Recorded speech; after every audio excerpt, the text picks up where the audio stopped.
नमस्कार दोस्तों, स्वागत है आपका वीकली शो में। और पिछला हफ्ता बहुत ही ट्रिकी था क्योंकि मार्केट में एक दिन बड़ी गिरावट आई है और 2-3 दिन खरीदारी हुई है। एफआईआई और डीआईएस का बिहेवियर भी बहुत ही डिफरेंट था। एफआईआई तो अब नेट बायर हो गए हैं। इस बीच अमेरिका और ईरान के बीच फिर से लड़ाई शुरू हो गई एक दूसरे के खिलाफ। डील कैंसिल कर दी गई है और अर्निंग सीजन भी शुरू होगा। तो एक साथ बहुत सारी घटनाएं घटी हैं, लेकिन ऐसा कई बार सेंस हुआ कि शायद मार्केट की अंडरटोन बुलिश की है, क्योंकि बहुत सारी विपत्तियों के बाद भी मार्केट बुरी तरीके से बिखर नहीं गया है। रिकवरी देखने को मिली है उसमें। तो यहां से आगे जाते हुए क्या रास्ता देख सकते हैं और जो टीसीएस का आगाज हुआ है उससे क्या सपोर्ट मिलेगा, तमाम सारे प्रश्न ऐसे हैं जो हमें मार्केट में देखने को मिलेंगे। तो एक नजरिया डालते इस समय क्या था। हम लोग लास्ट वीक का अगर देखें 6 से 10 जुलाई का हफ्ता, तो निफ्टी 0.3% केवल रेड में था, जबकि निफ्टी 500, बैंक निफ्टी ये सब ग्रीन में बंद हुए। और मिड स्मॉल माइक्रो में अच्छी खरीदारी देखी गई, बावजूद इसके कि एक दिन बहुत गिरे थे। सेक्टोरली कुछ सेक्टर्स में दिक्कत दिखी, लेकिन ऑटोस की बजाय real estate sector super solid gain दिखाया। 5.5% की रैली इसमें बनी है। पता नहीं ऐसा क्या हुआ इसमें कि लगातार उसमें बाइंग देखने को मिली और ऑटो सेक्टर थोड़ा सा नरम पड़ा वीक के दौरान। एफआई का नंबर आप देखेंगे तो 4 दिन उन्होंने बाइंग की है, नेट बायर हो गए हैं वो, और मंथली बेसिस पे भी बायर। यानी जुलाई में अब वो नेट बायर हो गए हैं और जुलाई का 2 हफ्ते खत्म हो चुके हैं। तीसरे हफ्ते की हम लोग शुरुआत में पहुंच रहे हैं। ऐसे तो 3 सवाल मेरे मन में आए जो मैंने कहा सुनील सर से पूछे जाएंगे। पहला सवाल तो ये कि क्या मार्केट की अंडरटोन अब बुलिश है, क्योंकि एम्फी का जो डेटा है एटलीस्ट वो तो ये इंडिकेट कर रहा है। उस डेटा को भी डिकोड करेंगे क्योंकि उसमें बहुत सारे अलग अलग फैक्टर्स होते हैं जिनको समझना होता है। और इन सब को देखते हुए चूंकि बहुत सारी घटनाएं एक साथ हो रही, तो क्या रिस्क फैक्टर हो सकते हैं मार्केट के, उन पर बातचीत होगी। तो सुनील सर हमारे साथ जुड़ चुके हैं। सुनील सर का बहुत बहुत स्वागत है सर। तो ये 3 प्रश्न मेरे मन में आए जो आपसे समझें कि लास्ट वीक जो कुछ हुआ, क्या थोड़ा सा अंडरटोन बुलिश हो रहा है क्या? मैं कहूंगा कि अंडरटोन एंटी बैरिश हो रहा है। ये भी सही है, एंटी बेरिश। मैं क्यों कह रहा हूं उसको डिटेल में समझाता हूं मैं, मगर जो आप पुलिस कह रहे हैं तो देखिए आपने आंकड़े तो दिखाए, ये ना इधर का ना उधर का। एक निफ्टी का 1 वीक में नेगेटिव, ओके, और जो सबसे भयंकर पॉजिटिव है स्मॉल कैप और माइक्रो कैप 0.7%। अभी 1% के इधर उधर जाने से अभी मार्केट का अंडरटोन मैं कहूंगा कि नॉट बैरिश, ओके, और उसका रीजन बताता हूँ। और आपने जो सवाल पूछा बुलिश, आप इसलिए पूछ रहे हैं क्योंकि सबसे बड़ा एक जो न्यूज आया था कि वो सीज फायर खत्म हो गई और जियोपॉलिटिक्स में ट्रंप की धमाल शुरू हो गई। और वो ट्रंप के जो पिछले जो स्टेटमेंट्स कार्रवाई जिसके कारण मार्केट में इतना रिएक्शन हो रहा था, इस बार एक दिन में खत्म हो गया वो रिएक्शन। True, correct. तो इसलिए आप पूछ रहे हैं कि अरे इतने बड़ा हादसा हुआ। और अब आपने ये भी देखा होगा कि मॉनसून की खबर है कि पूरे इंडिया को अभी कवर कर चुकी है। तो पहले एल नीनो का डर था तो वो भी गया। तो और अगर ऐसा क्रूड का दाम गिर रहा है, जैसे एक दिन क्रूड की बात करें तो एक दिन में $6 ऊपर गया, 72 पे चल रही थी तो 78 होगा, फिर वापस हफ्ते के एंड तक 75 50 पे आ गई। तो इससे आरबीआई की कोई भी एक नेगेटिव की वो कुछ हॉकिश करेंगे या रेट हाइक की सोच सकते हैं, वो भी अभी ढल गया। तो आप सोच रहे हैं कि अरे सब माहौल तो ठीक है, तो अभी तो आगे बढ़ना चाहिए। ये सवाल आपके कहां से शुरू होती है मैं पता है। तो मैंने कहा एंटी बैरिश और नॉट बुलिश, और इसी स्लाइड में देख रहे हैं आधे सेक्टर ऊपर है आधे सेक्टर नीचे है, राइट। क्योंकि सबसे बड़ा जो अंग्रेजी में इसका नाम है डमोक्लस स्वॉर्ड, यानी ग्रीक मिथोलॉजी में है, एक डमोस से बंदा था और वो उसका जो स्वॉर्ड, एक स्वॉर्ड उसके सिर के ऊपर था। कब गिरेगी पता नहीं, मगर गिरना जरूरी है। उसके इंतजार में वो कुछ डिसीजन ले नहीं पा रहा है कि कब गिरेगी। तो एक जो अनसर्टेनिटी का माहौल जब, तो वो है अपनी अर्निंग सीजन की बात।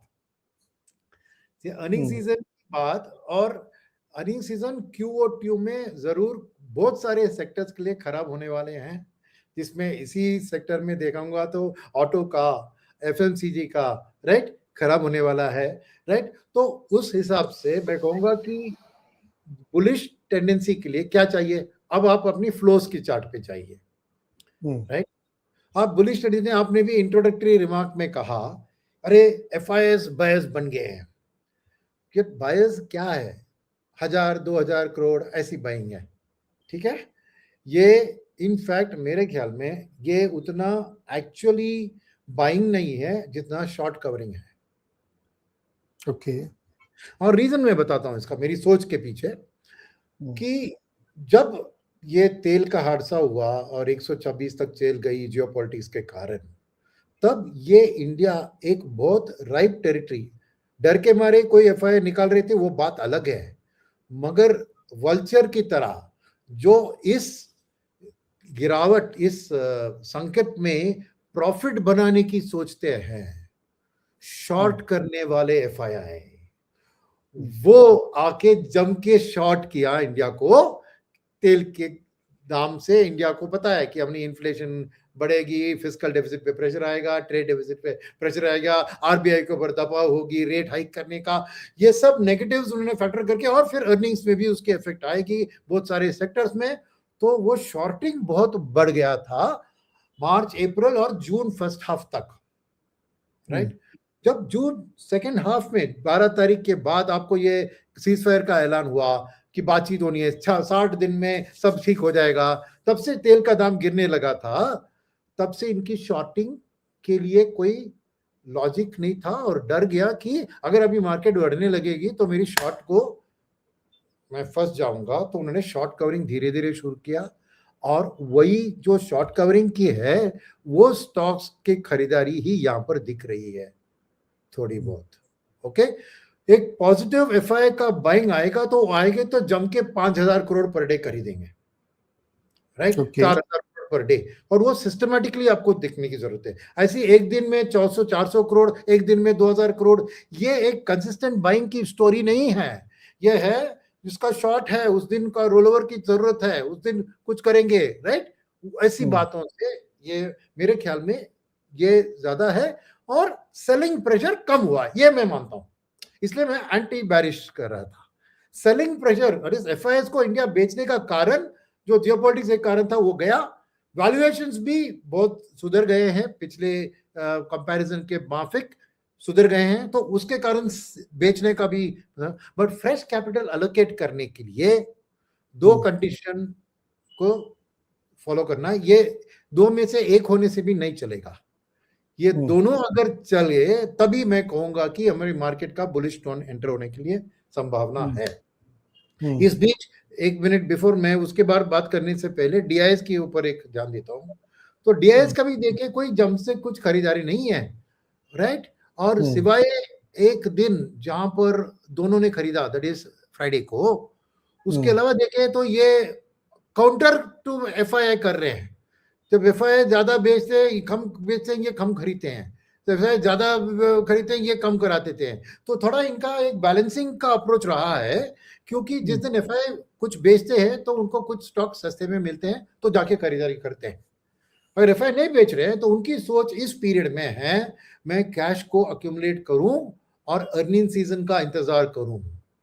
यानी एक तरफ प्रॉफिट बुकिंग भी होता है, दूसरी तरफ जो भी फ्रेश कैश आया, क्योंकि इस महीने करीब बाद में देखेंगे म्यूचुअल फंड का डेटा, ढेर सारा पैसा भी आया है म्यूचुअल फंड मैनेजर्स को, तो उस सबको रखकर कैश बैलेंस बिल्ड कर रहे हैं और अर्निंग सीजन में वो डिप्लॉय करेंगे। अब मैं क्यों उसको भी एंटी बैरिश कह रहा हूं, बुलिश नहीं कह रहा हूं, क्योंकि वो पैसा डिप्लॉय होगा, मगर वो पैसा सेक्टर रोटेशन के तौर पर ही डिप्लॉय होगा। तो मार्केट के लिए अगर आप मार्केट डिफाइन कीजिए, तो अगर आपका मार्केट लार्ज कैप है, तो अगर बैंकिंग के नंबर्स, बीएफएसआई के नंबर अच्छे आए और आईटी की जो नेगेटिविटी वो कम हो गई, ये दोनों मिलाकर करीबन 50% लार्ज कैप इंडेक्स का शेयर है।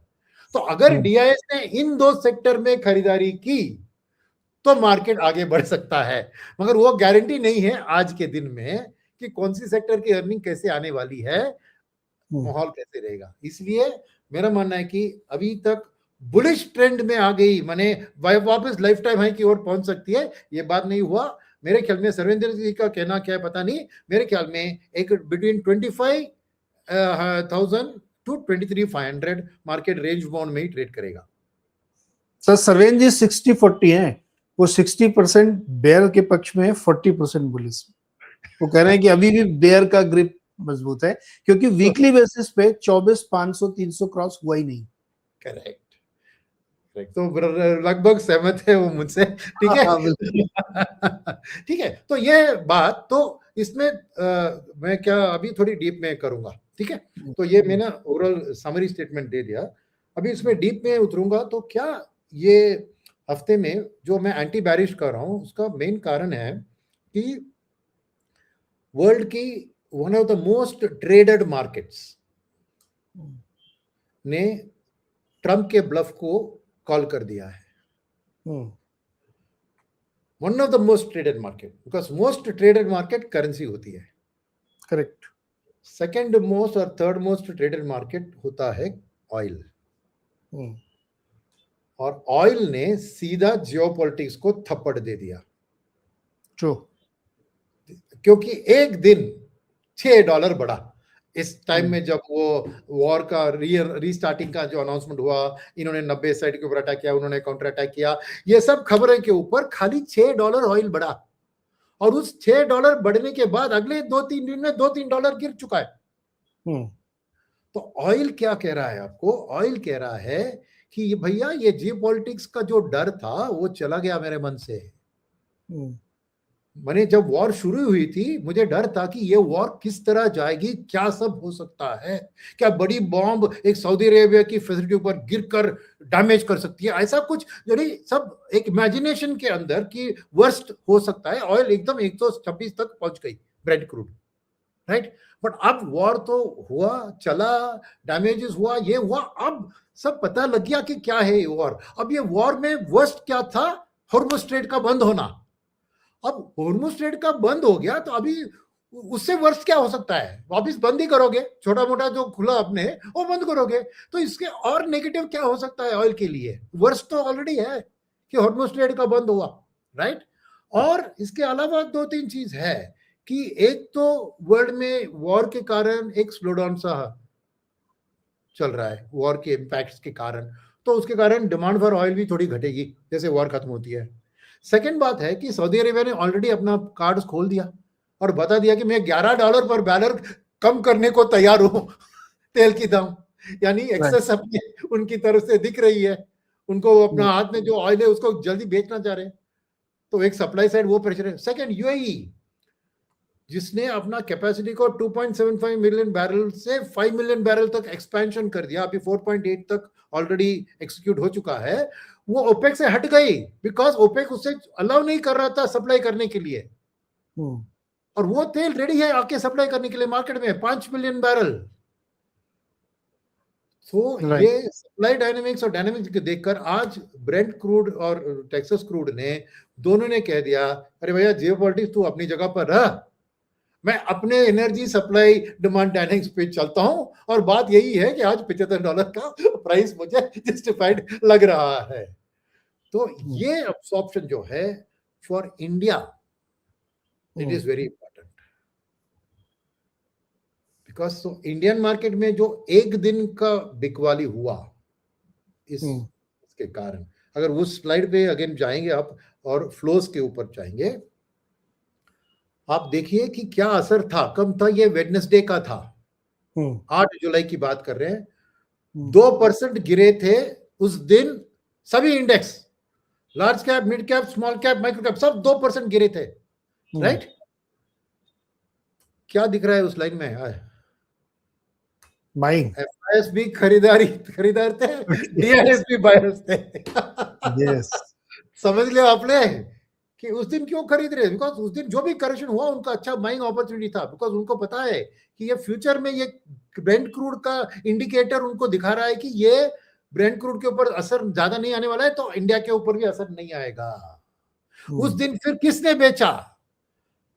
लास्ट टाइम एक पॉइंट किया था ना, निडी ने बेचा। नेशनल डोमेस्टिक इन्वेस्टर ने उस दिन डर के मारे पैनिक में जाके बेचा। करेक्ट। जो भी उन्होंने बेचा इन लोगों ने स्मार्टली जाके खरीदा। फिर अगले दिन सुधार आ गया इवन निडी को, और एक गलती हो गई कल जम के फिर थर्सडे और फ्राइडे को दोनों वो भी आके खरीदारी करने लगे। ठीक है, तो ये क्या है कि मार्केट की स्थिति ऐसी है कि क्रूड जब तक रिएक्ट नहीं होता है मार्केट में बैरिश टेंडेंसी नहीं होगी, सिवाय ये पैनिक, नीडी का पैनिक आएगा, पर वो एक दिन में वो भी रियलाइज करेंगे हमारी गलती, अगले दिन आके खरीदारी कर दिया। ठीक है, तो मैं इसलिए मैं कर रहा हूं कि एंटी बैरिश है, अभी से बैरिश आने के लिए अनलेस तेल के इसमें कुछ डैमेज होता है, अभी तक दिखा नहीं है और दिखने की संभावना नहीं है मेरे ख्याल में। In fact medium term outlook for तेल है कि वो 70 के नीचे भी जा सकता है, ये वॉर सब खत्म होके, और यूएई अपना आईईई इंटरनेशनल एनर्जी एजेंसी है ना, आईईए, उन्होंने भी कहा 18 महीने में इस 65 से भी नीचे जाएगा आउटलुक। तो मेरे ख्याल में ये एंटी बैरिश मैंने कह रहा हूं, तो ये ऑयल वाला डर, इन्फ्लेशन वाला डर, इंपोर्टेड इन्फ्लेशन वाला डर अब हट चुका है, इसलिए बैरिश अभी बुलिश होने के लिए यही एफआई को जम के वापस आना चाहिए ना। उसके लिए मैंने कहा कि दो कंडीशन होनी चाहिए, दो कंडीशन है और दोनों होनी चाहिए। तो कंडीशन एक है कि ये ब्रेंट क्रूड की तरह वेस्ट टेक्सास लाइट क्रूड भी गिर रहा है, राइट, तो वो गिरावट आपको यूएस के इन्फ्लेशन के आंकड़े में कभी ना कभी दिखेंगे। जुलाई 28, 29 को फेड का अगला मीटिंग है, शायद उसके अंदर वो डेटा नहीं आएगा, क्योंकि जून का डेटा तो ऑलरेडी है, उसमें कुछ खास गिरावट नहीं आई है इन्फ्लेशन में, मगर एक अनएम्प्लॉयमेंट की डेटा से दिख रहा है कि थोड़ी स्लो डाउन है, राइट, क्योंकि जॉब क्रिएशन कम आया था, याद है आपको 1,14,000 जॉब क्रिएट करना था कंसेंसस, 55,000 ही जॉब क्रिएट हुए यूएस में, राइट। तो एक तरफ सॉफ्ट एम्प्लॉयमेंट डेटा है, दूसरी तरफ जुलाई के महीने में मेरे ख्याल में आपको डेटा आएगी कि अभी imported inflation, not imported, sorry, US के लिए थोड़ी इंपोर्टेड है, डोमेस्टिक है, एनर्जी इन्फ्लेशन घट रही है, अगर वो एंड ये कूलिंग एम्प्लॉयमेंट भी उधर सस्टेन होता है, तो यूएस अगर रेट कट की ओर या फिर डॉविश पॉज की ओर जाकर एक रेट कट का प्रोबेबिलिटी बिल्ड होता है, तो ऑटोमेटिकली यूएस के इंटरेस्ट रेट्स 2 इयर्स और 10 इयर्स दोनों गिरेंगे, डॉलर भी वीकन होगा, तब आपको एफआईएस का रुझान इमर्जिंग मार्केट के ऊपर आएगा, राइट। तो ये कंडीशन है, क्योंकि अब तक क्या है, डॉलर अभी भी 101 पे टिका हुआ है, यूएस के इंटरेस्ट रेट 4.5 के ऊपर टिके हुए हैं, तो इसके कारण अभी लिमिटेड फ्लोज ही है इमर्जिंग मार्केट के लिए, और वो लिमिटेड फ्लोज, तो सेकंड कंडीशन क्या है, ये एआई रिलेटेड फ्रेंजी जो चल रही है उसमें कूलिंग ऑफ, मैं बबल नहीं कह रहा हूं, बिकॉज अब तक मैंने आंकड़े देखे, ये एआई रिलेटेड कंपनीज की अर्निंग ग्रोथ वाकई अच्छी है, डॉट कॉम बबल की तरह नहीं है जहां न अर्निंग्स थी मगर शेयर प्राइस बढ़ रहे थे, ऐसा नहीं है इस बार है कि वो कंपनियों की अर्निंग्स भयंकर है, 30, 40, 50% बढ़ रही है, तो उस हिसाब से उनकी दिलचस्पी है कि मुझे वो रिटर्न उधर ही चाहिए। तो एक लिमिटेड इमर्जिंग मार्केट फ्लो जो strong dollar, higher interest rates के कारण यूएस से बाहर आ रहा है, और यूएस से बाहर कम ही आ रहा है, क्यों बताया है, S&P 500 का कैलेंडर ईयर 26 का ईपीएस ग्रोथ एक्सपेक्टेशन कंसेंसस कितना है पता आपको, 24%। My God, 24%। ये टेक वाली की बात नहीं कर रहा हूं मैं, S&P 500 के 500 स्टॉक की ईपीएस ग्रोथ करंट ईयर के लिए 24% एक्सपेक्टेड है। तो इसीलिए मेरे को यूएस डेट में भी अच्छा फंड बन रहा है, मेरे को यूएस इक्विटी में भी बन रहा है, बिना रिस्क के, बिना करेंसी रिस्क के। तो ऐसा एफआई में बाहर क्यों डालो ज्यादा पैसा, तो जितना भी कम पैसा वो बाहर जा रहा है, वो सब ये एआई वाली कंपनी खा रही है। तो मुझे ये चाहिए कि एआई का जो फ्रेंजी है वो थोड़ी थम जाए, क्योंकि थोड़ा भी डिसअपॉइंटमेंट हो सकता है तो उधर करेक्शन आ सकती है, बिकॉज एक्सपेक्टेशन आज उस सस्टेनेबल 30-40% ग्रोथ की बिल्ड हो चुकी है उन मार्केट्स में, कोरिया, ताइवान, राइट, जापान और ये वाला, जहां पे भी semiconductor related, AI related stocks है। तो मेरे लिए दोनों होने चाहिए, यानी एक इमर्जिंग मार्केट पूल को बढ़ना चाहिए विद द यूएस सॉफ्टनिंग, और फिर एआई रिलेटेड फ्रेंजी में भी एक कूलिंग हो गई, तब वो एडिशनल इमर्जिंग मार्केट को जो आ रहा है पैसा, उसमें इंडिया का एक शेयर बन सकता है। और ये बनने के लिए एफएस की मन में एक बदलाव भी चाहिए। क्या है वो बदलाव है कि जब ये करेक्शन होता है तो वो प्रॉफिट बुक के बाहर निकलेंगे कोरिया ताइवान से, राइट? तब उनकी सोच में उनको एक सेफर मार्केट चाहिए हो, जो भी एज इट इज उनको एमर्जिंग मार्केट में रिस्क ले रहे हैं। तो इंडिया की बात क्या है कि India over the period of the few months low beta market बन गई है। क्यों बनी है? बिकॉज एक मार्केट के अंदर ही डोमेस्टिक बाइंग की सपोर्ट, कंसिस्टेंट सपोर्ट के कारण हादसा हुआ तो भी मार्केट गिरता नहीं है उतना, राइट। मगर कुछ अच्छी खबर भी आ गई तो मार्केट बढ़ता भी नहीं है ज्यादा, बिकॉज एक तरफ एफआई बेच रहे हैं, दूसरी तरफ डीआई खरीद रहे हैं। तो एक हाई लो बीटा मार्केट क्या होता है? जो मार्केट हमारे लिए, इंडिया के लिए बीटा माने कंपैरिजन होता है इमर्जिंग मार्केट इंडेक्स के साथ। Beta is always with comparing with the market ना। तो बीटा कैलकुलेशन के लिए मार्केट होता है इमर्जिंग मार्केट इंडेक्स, और इमर्जिंग मार्केट हिसाब से हम ना, जब अच्छी खबर आती है तो ना ही बहुत ज्यादा बढ़ते हैं, मगर बुरी खबर आती है नो ही ज्यादा गिरते हैं। तो हम लो बीटा है। सेकंड क्या है इसमें लो बीटा के सपोर्ट में, कि हम एक डाइवर्सिफाइड स्टॉक मार्केट है।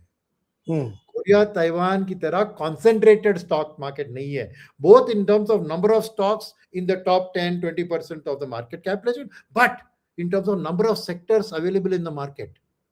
इवन हमारे लार्ज कैप इंडेक्स में 30-35% बैंकिंग है, 10% के और इस तरफ उस तरफ आईटी है, फिर 4-5% एफएमसीजी है। It's a well spread out large cap. और अगर अब लार्ज प्लस मिड की क्षेत्र में जाओगे तो इट्स इवन मोर डाइवर्सिफाइड। तो एफआईएस आएंगे इंडिया को जब उनकी जरूरत है एक safer low beta market with in a risky space called emerging market. तो अगर ये दो कंडीशन सेटिस्फाई होगी तो मेरे ख्याल में इंडिया पैसा ज्यादा एक्सपेक्ट कर सकती है। तब मैं कहूंगा कि एक बुलिश टेंडेंसी फॉर्म हो सकती है। और इसीलिए मेरा मानना है कि जुलाई 28-29 में मुझे नहीं लगता कि फेड अपना रुख को बदलेगी, स्टांस को बदलेगी, क्योंकि वो डेटा डिपेंडेंट है। मिस्टर वॉर्श ने क्लियर कह दिया कि मैं कोई .com प्लॉट, ये वाला प्लॉट कुछ ट्रैक नहीं, मुझे एक्चुअल इन्फ्लेशन का डेटा गिरते हुए दिखना है। तो मेरे ख्याल अगले पॉलिसी में शायद वो होने की संभावना है। तो तब तक अगर ये सिचुएशन हमारी चलती रही कि मॉनसून की खबर, अब मॉनसून की खबर में क्या है ना, एक रिस्क फैक्टर क्या है उसमें बताता हूं। आज माहौल क्या है मैं बताता हूं, हंसी मत। मुंबई में ऑफिस में बैठते हुए बाहर बारिश हो रही है, रोड फ्लडेड है, ये देखते हुए कि बारिश का सिचुएशन नॉर्मल हो गया, बिकॉज स्टॉक मार्केट के इन्वेस्टर तो मुंबई में बैठे हैं। असलियत क्या है? असलियत यह है कि कोस्ट में अच्छा बारिश हुआ है, इंटीरियर कर्नाटका उधर बारिश ठीक नहीं हुआ है, हरियाणा पंजाब उधर नेटवर्क में ठीक हुआ है सुना है मैंने, मगर नॉर्थ ईस्ट में जाओ उधर भी मानसून अच्छी है मगर उधर फ्लडिंग हो रही है। तो एक राइस के लिए क्या होता है, एक नर्सरी होती है जहाँ पे पहले पौधे को डालते हैं, उस टाइम में बारिश अच्छी हुई है, अच्छा पौधा बन गया है, अभी उसको फील्ड में ट्रांसपोर्ट करने के वक्त उधर फ्लडिंग हो रही है। करेक्ट। सिमिलरली मध्य प्रदेश में भी एक लो इंटेंसिटी प्रेशर फॉर्म करके फ्लडिंग हो रही है। तो क्या है कि मैं ये नहीं कह रहा हूँ, yes monsoon has been much better than expected, coverage भी अच्छा हुआ है, but special distribution and its impact on sowing हमें ये एंड ऑफ द फसल कटने वक्त में ही पता चलेगा।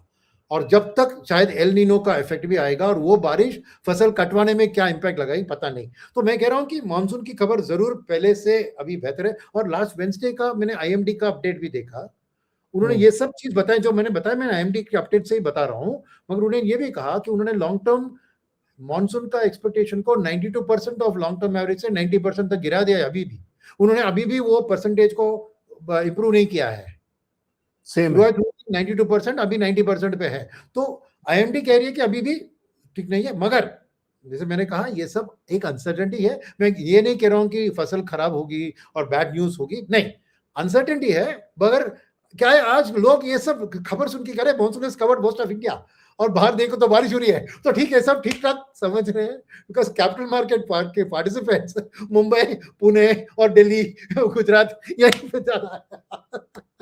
Okay, so this is just very of, थोड़ा ह्यूमरस टोन में मैंने बताया, मगर मैं क्या कह रहा हूँ कि तो ये सब चीज होने से मैं बुलिश ट्रेंड में मार्केट आ सकती है। और जरूर एक पॉजिटिव है कि ये ऑयल का स्टेबिलिटी एट 75, और अगर मॉनसून की प्रोग्रेस भी अच्छी रही तो आरबीआई का कोई रेट कट करने की संभावना नहीं है।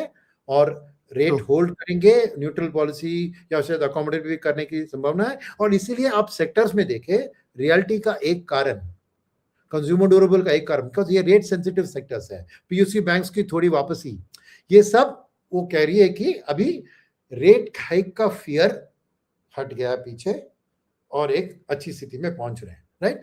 तो ये सब फैक्टर्स है। तो मेरे लिए, मैंने क्लियरली बताया कब बुलिश में मानूंगा मार्केट को, तब तक मैं एंटी बैरिश कहूंगा, यानी नेगेटिव नहीं है, मार्केट ज्यादा गिर नहीं सकती है। 23,500 मेरे ख्याल में मैक्सिमम वर्स्ट के सिनेरियो में हो सकती है, और वो होगा अगर बैंकिंग के नंबर्स खराब आए। और अब तक को प्री अर्निंग बैंकिंग रिजल्ट जो बिजनेस डेवलपमेंट नंबर्स है वो अच्छे ही है, तो इसलिए वो भी होने की मेरे लिए एंटिसिपेशन नहीं है। मगर जस्ट एज अ कॉशन में कह रहा हूं, मार्केट 23,500 टू 25,000 बैंड में ट्रेड करेगी ही मेरी है। और एक बुलिश टेंडेंसी माने उसको प्रीवियस लाइफ टाइम हाई 26,300 को क्रॉस करने की संभावना दिखनी चाहिए। वो होगी जब मैंने दो फैक्टर जो पॉइंट आउट किए वो अगर सामने दिखेंगे तो। पॉइंट एकदम सही है सर आपका, लेकिन जो एआई वाला ट्रेड है ना सर, उसमें थोड़ा प्रॉफिट बुकिंग हम लोगों ने देखी, लेकिन ठंडा नहीं हुआ है। कोरिया का इंडेक्स 20% गिरा है 16 जून से कल अब तक, तो टेक्निकली बेयर मार्केट मानते हैं, लेकिन उसी देश की कंपनी सैमसंग ने 18 गुना ऑपरेटिंग प्रॉफिट दिखाया है। इतना भयानक प्रॉफिट है कि सवाल, मतलब कोई क्वेश्चन ही नहीं कर सकता। और एसके हाइनिक्स के एडीआर को 8 गुना सब्सक्रिप्शन मिला है। सोचिए क्या जबरदस्त रिस्पॉन्स है। तो एआई वाला ट्रेड ठंडा नहीं हो रहा है, मुझे तो नहीं लगता कि वो ठंडा हो रहा है, और ज्यादा लोग उसमें पैसे लगा रहे हैं। तो ये तो हो गई यहाँ वाली कहानी पूरी। और एक हमने रिस्क फैक्टर बात किया कि मानसून को लेकर के बहुत ज्यादा अभी खुश होने की जरूरत नहीं है। हम बाकी रिस्क फैक्टर बात ले लेंगे, लेकिन अब हम देखते हैं सर कि ये जो एसआईपी वाले हमारे लोगों ने कमाल किया है, जबरदस्त नंबर आए हैं। और इसको आप देखें तो ये तो रिकॉर्ड बना दिया उन्होंने, ऑल टाइम हाई नंबर लेके आ गए। क्या इसलिए कि मौका ले लिया उन्होंने, गिर गया मार्केट तो चलो और झोंक देते पैसे? ये एसआईपी का ऐसा नहीं होता है। एसआईपी थोड़ी मार्केट, वो खाली डिस्ट्रीब्यूटर्स का काम है, जितना रीच को करते हैं, जितना कस्टमर को कन्विंस करते हैं, लमसम नंबर ही आपको देखना चाहिए। तो इसलिए थोड़ी डिटेल में ये देखते हैं। तो ये है इक्विटी मार्केट का, प्योर इक्विटी का जून वर्सेस मई। और फर्स्ट 2 कॉलम है मई और जून का नेट फ्लोज। और मैंने हरे निशान में चेंज डाला, यानी जहां पे बढ़त हुई है इक्विटी सेगमेंट में उसको ग्रीन में डाला। और अब देखेंगे अक्रॉस द बोर्ड खाली फ्लेक्सी कैप फ्लैट रही, बट उसके अलावा और सेक्टरल भी थोड़ी फ्लैट रही, बट भी पॉजिटिव रही। पर बाकी सब देखिए 25% ऊपर मंथ ऑन मंथ, यानी small cap, mid cap, large and mid cap, large cap, multi cap, सब में पैसा जम के लगाया लोगों ने इस महीने कंपेयर टू प्रीवियस मंथ। ठीक है। और अगर वो देखें तो शेयर ऑफ फ्लोज के मार्केट में वेट कहां है, वेट देखिए mid cap plus small cap is 40% of the market, और multi cap is another 10%। So multi cap में समझिए आधा मिड एंड स्मॉल कैप में जाता है सेबी के नियम के तौर पर, तो उसका आधा उठा लीजिए, तो 40 + 5 45% ऑफ द पैसा मिड एंड स्मॉल कैप खरीदने लायक पैसा ऑटोमेटिकली है। और फिर लार्ज एंड मिड कैप में भी 35% मिड कैप में होना चाहिए, तो उसका भी 1/3 लीजिए, तो 14 का और एक 5%, तो आधा पैसा मार्केट में जो आ रहा है वो मिड एंड स्मॉल कैप खरीदने लायक है। इसके अलावा कि फ्लेक्सी कैप मैनेजर्स जितना मिड कैप स्मॉल कैप खरीदते हैं, राइट। तो आपकी जो परफॉर्मेंस है मिड एंड स्मॉल कैप की बेटर देन लार्ज कैप, उसका आंसर यहीं पे है कि म्यूचुअल फंड मैनेजर को पैसा आ रहा है मिड कैप स्मॉल कैप खरीदने वाला पैसा। तो ये एक लिक्विडिटी ड्रिवन रैली है। फंड मैनेजर जिसके पास वो पैसा आता है उसको ही खरीदना है, चॉइस ही नहीं है भैया उसके पास। वो मिड कैप फंड को देकर लार्ज कैप थोड़ी खरीद सकता है ज्यादा। तो मार्केट का डायरेक्शन ये, specially as far as mutual fund managers concern, ये डिसाइड कर रही है। और अगर वो लास्ट 2 कॉलम्स देखे, ये है ग्रॉस सेल्स में क्या चेंज मंथ ऑन मंथ, और रिडेम्पशंस में मंथ ऑन मंथ। अगर रिडेम्पशंस बढ़ गई तो उसको लाल में लिखा मैंने, ठीक है, और ग्रॉस सेल्स बढ़ गई तो उसको भी ग्रीन में लिखा है मैंने, ठीक है। तो दिख रहा है आपको क्या कि ओवरऑल इस इक्विटी में 17% ग्रॉस फ्लोस इंक्रीज हुए हैं। कुछ चर्निंग के थ्रू हो सकता है, इसलिए नेट को देखते हैं लोग, राइट, क्योंकि एक फंड में निकाल के दूसरे में डाला तो वो ग्रॉस में आ जाएगा रिडेम्पशन और सेल, मगर नेट में दिखेगा। तो नेट में 28,973 फ्रेश पैसा बैंकिंग सिस्टम से म्यूचुअल फंड को आया है ये गारंटी आप कह सकते हैं। करेक्ट। करेक्ट। तो 30,000 करोड़ पैसा एडिशनल पैसा आया है म्यूचुअल फंड मैनेजर को खरीदारी करने के लिए, नंबर 1। नंबर 2, ग्रॉस में देखे तो सभी जगह में ग्रॉस की बढ़त है, मगर थोड़ी प्रॉफिट बुकिंग, रिडेम्पशन माने प्रॉफिट बुकिंग, क्योंकि मार्केट इसी स्टेज में नहीं है कि लॉस बुकिंग की स्टेज है, अभी भी थोड़े डिसेंट ही रिटर्न्स है ना। तो वहां पर देखे तो 28% लार्ज कैप में, तो लोग ज्यादा लार्ज कैप में रिडेम्पशन किया है, बट सेल्स भी, फ्रेश सेल्स भी उधर लार्ज कैप में आया है। 28% रिडम्पशन स्पाइक, स्मॉल कैप में 33% profit booking month on month की बात कर रहे हैं। तो ये इंडिकेट कर रहा है लोगों की सोच that there is one set of people who are putting money. तो मेरा मानना है, मैंने अनऑफिशियली ये पता लगाया है और कुछ महीने पहले की डेटा भी मैंने देखा कि एसआईपी के फ्लो 60% मिड कैप और स्मॉल कैप फंड्स में आ रहे हैं। बाप रे, 60% इन एसआईपी, बिकॉज वो डिस्ट्रीब्यूटर्स भी कहते हैं कि वॉलेटाइल सेगमेंट है, तो इसको एसआईपी के थ्रू अप्रोच कीजिए, बेटर होगा, रुपी कॉस्ट एवरेज का बेनिफिट तभी आपको मिलेगा। तो पिच भी ऐसा ही होता है। तो इसलिए मेरा कि ये प्रॉफिट बुकिंग हो रहा है, जो ऑलरेडी एसआईपी अदर बंद कर रहे हैं या फिर लमसम डाल चुके हैं, अच्छी प्रॉफिट बनाए बिकॉज स्मॉल कैप में अच्छा रिटर्न बनाए, ये प्रॉफिट बुकिंग उधर ज्यादा कर रहे हैं। वेराज मिड कैप में देखिए उतना प्रॉफिट बुकिंग नहीं है, फ्लैट है month on month. Sir small cap में अगर आप नेट फ्लो देखें तो 28% चेंज दिखा रहा है पॉजिटिव साइड में, एट द सेम टाइम 33% का रिडम्पशन भी दिखा रहा है। करेक्ट। तो मतलब पुराने लोग प्रॉफिट बुक कर रहे हैं, नए लोग आ रहे हैं। Correct, perfect. ओके। और इक्विटी का में भी अच्छा है, बहुत बढ़िया है। हाँ, लार्ज एंड मिड कैप वाला फंड। हाँ, लार्ज एंड मिड कैप भी कुछ बैलेंस्ड है ना। मिड कैप और इंडेक्स लाइफ टाइम में सब पहुंच चुकी थी ना, तो नेचुरली मिड कैप में रुझान अच्छा है, इसलिए रिडेम्पशन भी कम है उधर। देखिए फ्लैट है redemption month on month.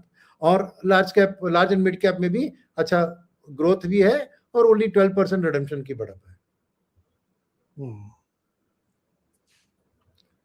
Large cap में प्रॉफिट बुकिंग कर रहे हैं लोग, बिकॉज लार्ज कैप में रिटर्न ज्यादा बना नहीं ना, बना नहीं। करेक्ट। तो अब आते हैं एसआईपी की बुक देखें यहाँ पर। तो एसआईपी का महत्वपूर्ण नहीं क्यों बता रहा हूं कि अगर आप देखें, अगर SIP first month on month 3% बढ़ा है, करीबन 800 करोड़। करेक्ट। मगर आप एसआईपी को हटाएंगे तो लमसम फ्लोस नेगेटिव है, प्रॉफिट बुकिंग है, लमसम फ्लोस में प्रॉफिट बुकिंग है। मगर लास्ट मंथ 8,000 करोड़ का था प्रॉफिट बुकिंग, इस महीने 3,000 करोड़ घट तो मार्केट में पैसा लमसम फ्रेश उतना ऐसा नहीं, आसानी से नहीं लग रहा है, बहुत प्रॉफिट बुकिंग ज्यादा हो रहा है। एसआईपी के कारण ही ये फ्लोस टिके हुए हैं। करेक्ट। इनफैक्ट ग्रॉस सेल्स का शेयर देखे तो एफआई का आधा, ग्रॉस का, नेट का तो 110% है, क्योंकि SIP is more than net flows है। मगर ग्रॉस का निकाले, यानी फ्रेश जो पैसा डाल रहे हैं फंड में, उसमें एसआईपी का क्या शेयर कितना है, वो है आधा। लास्ट मंथ 54% था, इस मंथ 47%।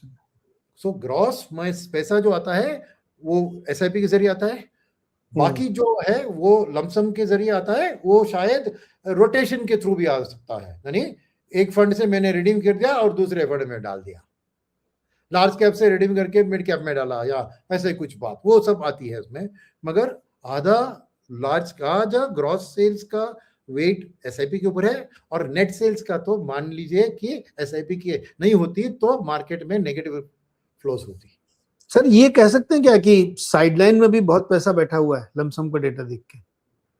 नहीं, ऑब्वियसली ना, बिकॉज जो भी प्रॉफिट बुक कर रहा है वो वापस आएगा ना इक्विटी को, ये थोड़ी कि वो जाके बैंक डिपॉजिट में डाल रहा है। इक्विटी वाला पैसा है तो इक्विटी वाला ही रहेगा, अनलेस उसको कुछ खरीदने के लिए उसने निकाला पैसा, गाड़ी घर ऐसा हो, तो वो पैसा वापस नहीं आएगा।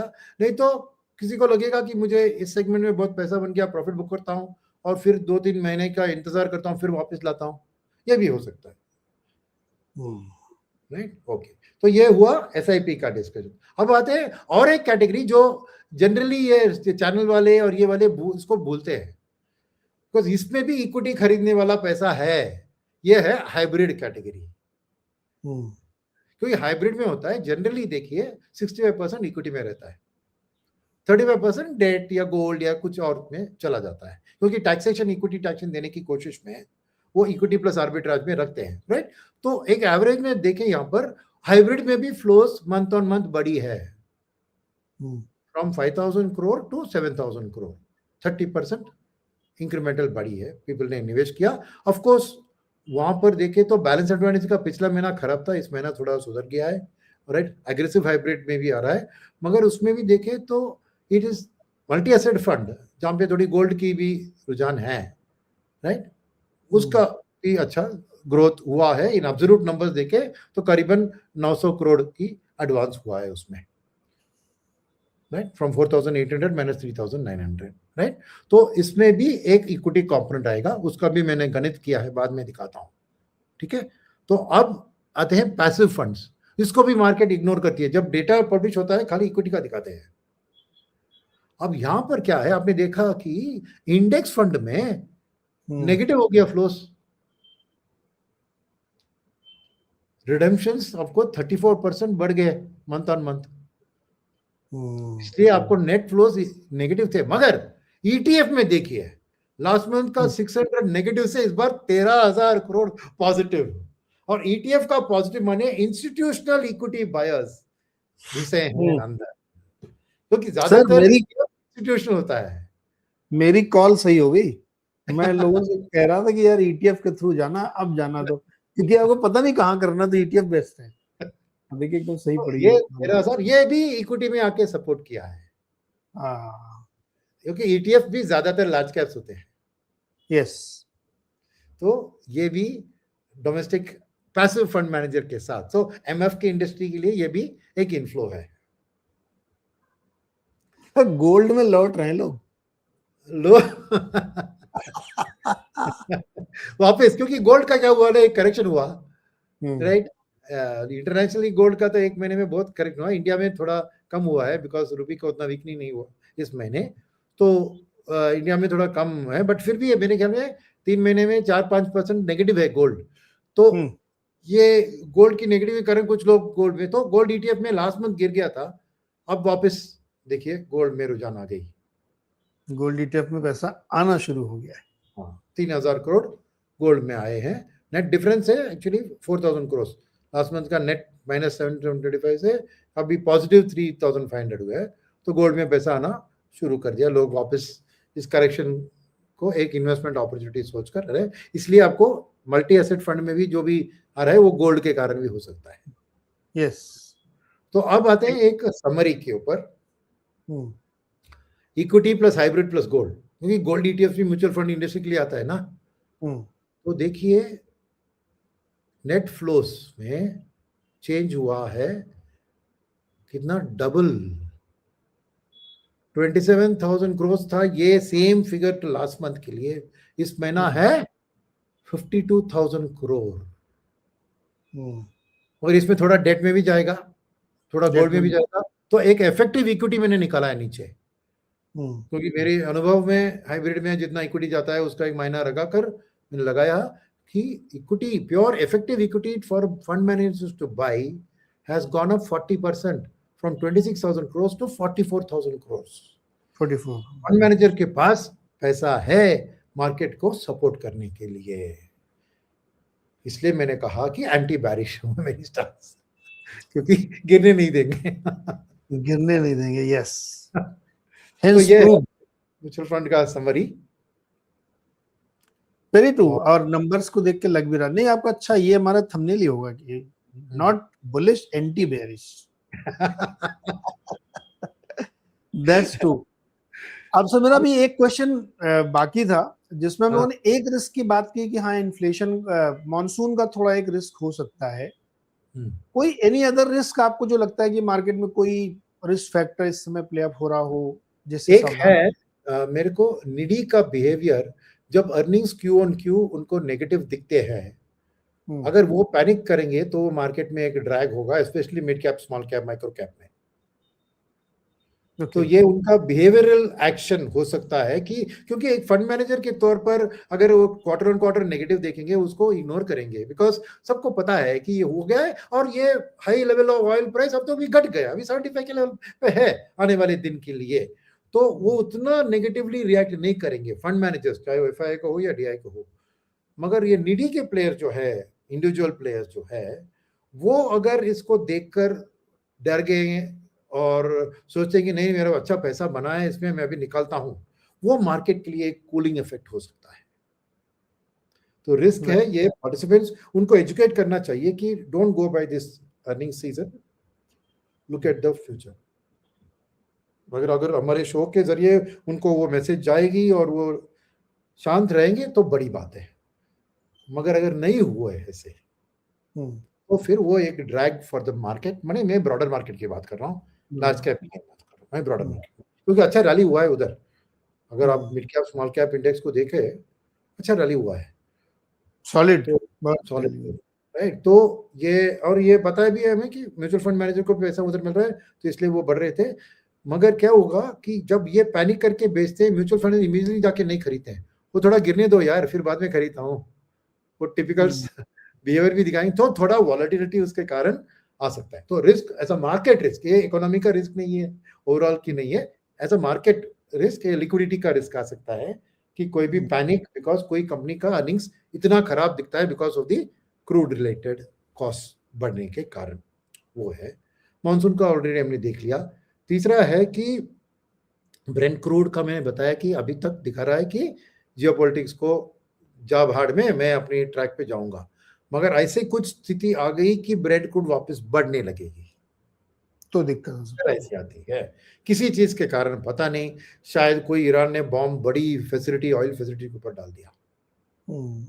ऐसे ये तो अनप्रेडिक्टेबल है।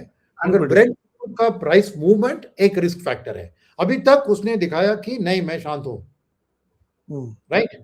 मगर आने वाले दिन में ऐसा कुछ हो सकता है जिससे ब्रेंट क्रूड वापस छलांग लगाकर 90 पार और 100 पार हो सकती है, तो फिर वो डेफिनेटली झटका देगी मार्केट को एज अ जज, बिकॉज डेफिनेटली नीडी तो पैनिक ही करेगा उसके बारे में, और बाकी लोग भी, रेट सेंसिटिव सेक्टर्स में भी एक वापस आरबीआई के बारे में डर आ जाएगी, ठीक है। तो ये एक रिस्क माने it's not guarantee to happen, but if it happens it is a negative. और अगर वो हुआ तो यूएस में भी फेड रेट कट का चांसेस और भी डिम हो जाएंगे, क्योंकि ब्रेंट क्रूड के साथ टेक्सास क्रूड भी बढ़ेगा तो यूएस में भी इन्फ्लेशन गिरेगी नहीं, तो ये हॉकिश छोड़ कंटिन्यू होगा, तो सेम सिचुएशन विल कंटिन्यू। तो ये ब्रेंट क्रूड दुगना इंपैक्ट लगा सकता है, एक एफआई फ्लोस के जरिए थ्रू दैट, और सेकंड डोमेस्टिक रिएक्शन के जरिए। और फिर और के इसके अलावा रिस्क फैक्टर सोचेंगे तो अरे एक अननोन ट्रम्प फैक्टर भी तो है, कभी भी कुछ भी ट्वीट कर देंगे। नहीं, बट वो तो अपने इंडिया के मार्केट के लिए वो ट्वीट थ्रू ब्रेंट के गुड के प्राइस ही प्ले आउट होता है, समझे आप। सर जो भी कहते हैं जो पॉलिटिक्स खराब होती है इंडिया के लिए क्या है, देखिए एज इट इज एफआई बहुत ज्यादा कुछ कर रहे नहीं है, खरीद रहे हजार कर रहे बस। तो ट्रम्प के ट्वीट के कारण क्या ऐसा हमारे लिए बैड होगा? अगर सर मैं बता रहा हूँ, एक अभी होने वाला है क्या, 10 जुलाई को रिप्रेजेंटेशन देना था सेक्शन 301 का, जो टैक्स लगाने वाले हो 12.5% सम ऑफ द सेक्टर्स में।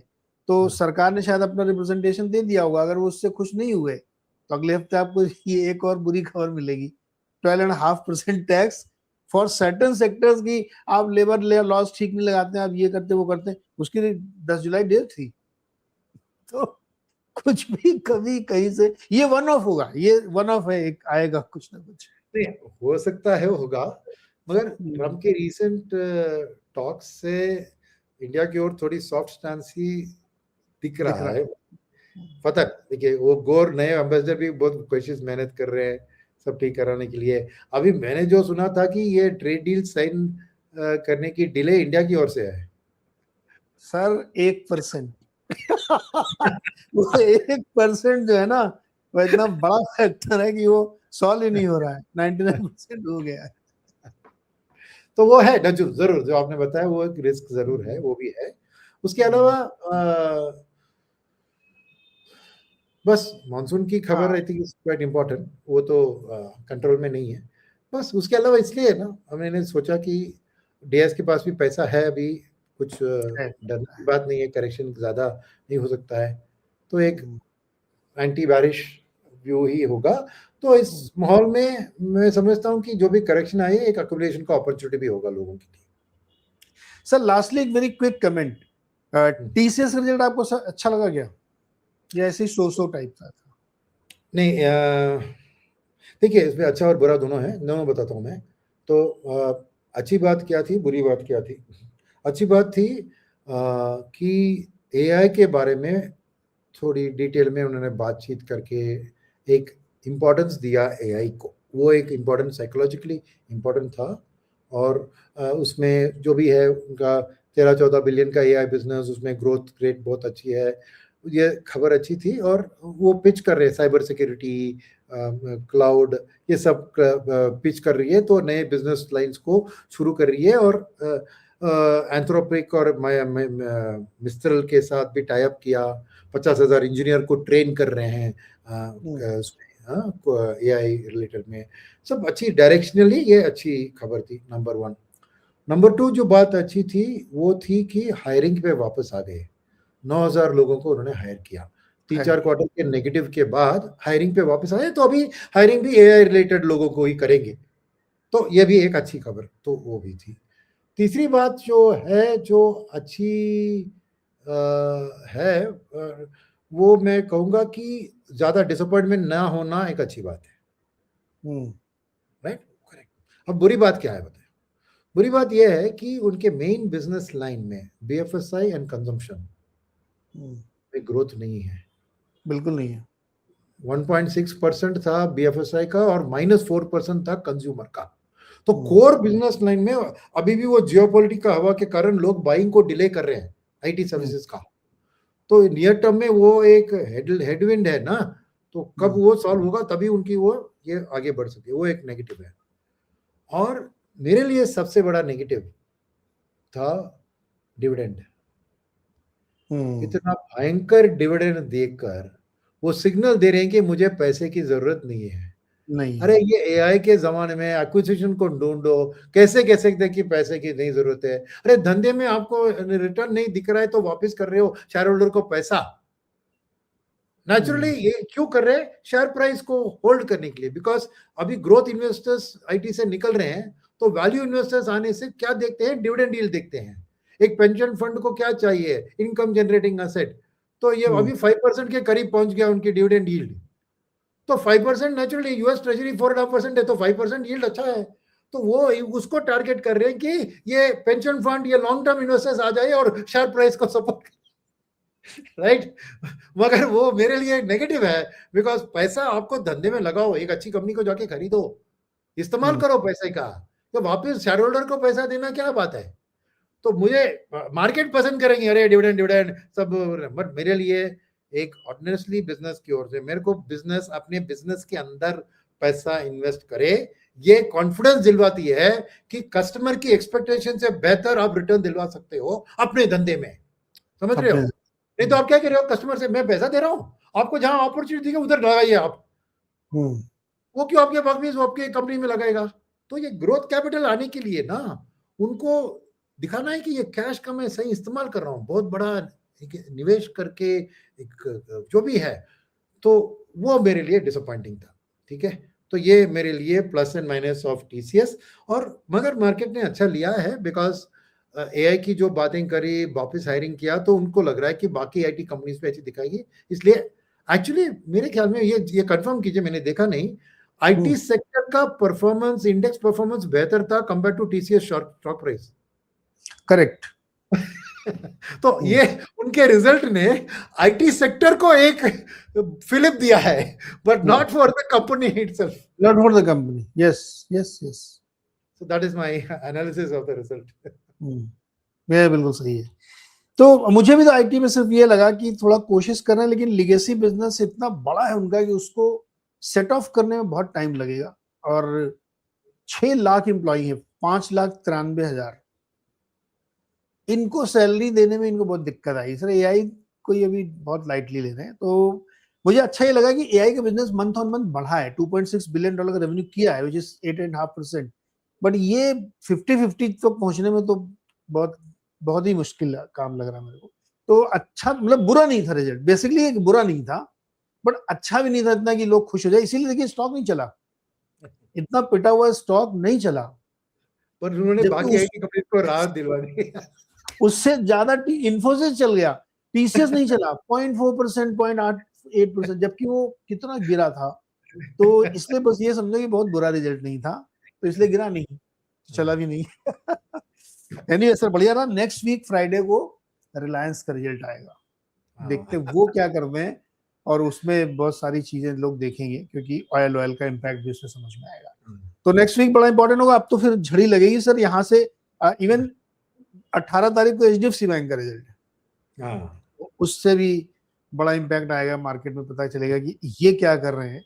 तो अब तो यहाँ से अगले काफी दिनों तक काफी उठापटक चलती रहेगी। तो लेट्स सी, देखते हैं क्या होता है, लेकिन तब तक के लिए बेहतरीन है। और मैं तो कह रहा हूँ कि Sunil sir is not bullish but he is anti bearish. तो मार्केट सेंटीमेंट बहुत अच्छा सर, नाम बहुत अच्छा है कि बुल होने में तो लोग बोले अरे तो बस सब चल पड़ा, लेकिन नहीं सर, ये टीसीएस जैसा है कि भाई मैं खुश नहीं हूँ बहुत, ना दुखी भी नहीं हूँ। ओके, चल रहा है। Yes sir, thank you so much. Next week हम लोग फिर मिलते हैं और तब तक देखते हैं कि मार्केट क्या स्थिति लेके आता है। Thank you so much sir.